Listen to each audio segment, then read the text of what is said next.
So what happens with an Amish book is that you read it and suddenly you get very desperate. Where is the next one? I wish that there are many more amongst you that will be inspired by today and this evening, and indeed by Amish Tripathi. My name is Amish. I'm the author of the Shiva trilogy, Ramchandra series, and Immortal India. I'm at Vidya Bhavan in New York. Such a delight to be here. In the heart of the city, there's such a good amount of real estate dedicated to Indian culture, and it is such a delight to come to this place and see a pratima of Adi Shankaracharya ji. The seminal impact that Adi Shankaracharya ji has had, the great son of Kerala, the great son of India, who has done so much for our philosophy, for our land, for our way of life, and sadly almost nothing is taught about him. In our education system, very few people have even, forget about studying him, have even heard of him. The more educated an Indian becomes, sadly, the more cut off he becomes from our own culture. And it's such a delight to see a Pratima of Adi Shankaracharya ji here. And if all of you can just research and read a little bit about him, you'll add a lot of value to your lives, and you'll add a lot of value to this great motherland of ours, India. Take care. Bye.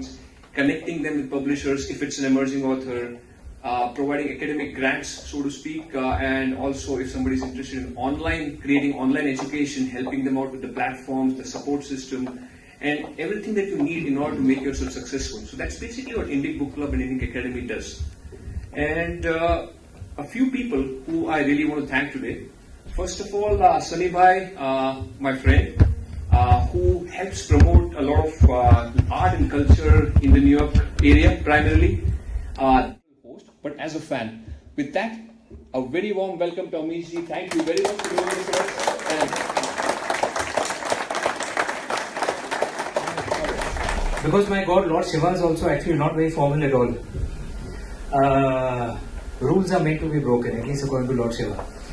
So if you don't mind, I'm not going to sit, I'm not going to use this, I'm just going to walk around. From what I've been told, I'm supposed to make a short speech on Immortal India, on why our great country, our great motherland remains immortal, the land that I come from. And America is a great country as well. And then post that we can have questions and answers. So let's start that subject. Okay, there's this. How many of you guys have heard of this poet called Iqbal? Yeah, quite a few. One can raise questions on his character, I don't deny that. But the brilliance of his writing cannot be ignored. The guy was a brilliant wordsmith. Kya likha tha? Okay? And he had this wonderful, as a part of his, his repertoire was this wonderful lines. Yunano, Misro, Roma, sab mit gaye jahan se. Ab tak magar hai baki namo nisha hamara. Kuch baat hai ki hasti mitti nahi hamari. Sadiyon raha hai dushman daure zaman hamara. The great civilizations of Rome, of Greece, of Egypt, they have died out. They become museum pieces now. But there's something in India that we're still here. Enemies have attacked us for centuries, intellectually, violently, but we refuse to freaking die. Okay, that's not his exact words, I'm kind of paraphrasing. Why is it that we refuse to die? Why are we one of the rare ancient cultures that has survived till today? So I'm going to spin it. Why don't you guys tell me your views? The Jews, for example, when the first temple of Solomon was destroyed by the Romans, where did they find refuge? India. In India. Whoever was, and we have millions of many examples like this. Whoever was the best in the world, you needed refuge, come here. Respect our land, respect our culture, come here, we'll give you a home. Right? We were like the America of the ancient world. We were welcoming. We would respect knowledge wherever it came from. It didn't matter where it came from. Saraswati Ma is Saraswati Ma. Okay? She can bless an American, she can bless a Russian, she can bless an Indonesian, she can bless anyone. You have to respect Saraswati Ma. We wake up in the morning and we do the Surya Namaskar. We go to bed at night time and we pray to the God, cross legs and whatever. Some will do rosary, some will do yoga. Your speech, your talk was mind-boggling.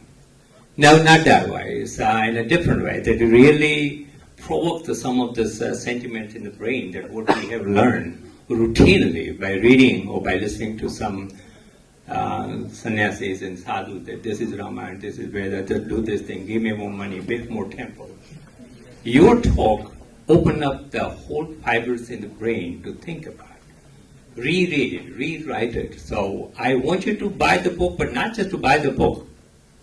We say that you want to be yourself, get out of the crowd, be individual. And his talk made me feel that way, that I have to be myself. By the government of India, Pandit Vijay Kichlu, and the director, producer of the film, Sri Devi Thakkar, is present here. So we're so proud to have her here. Thank you. Thank you so much.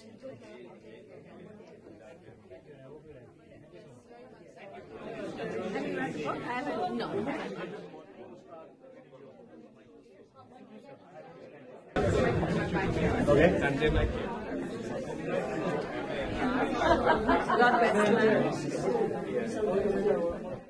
you.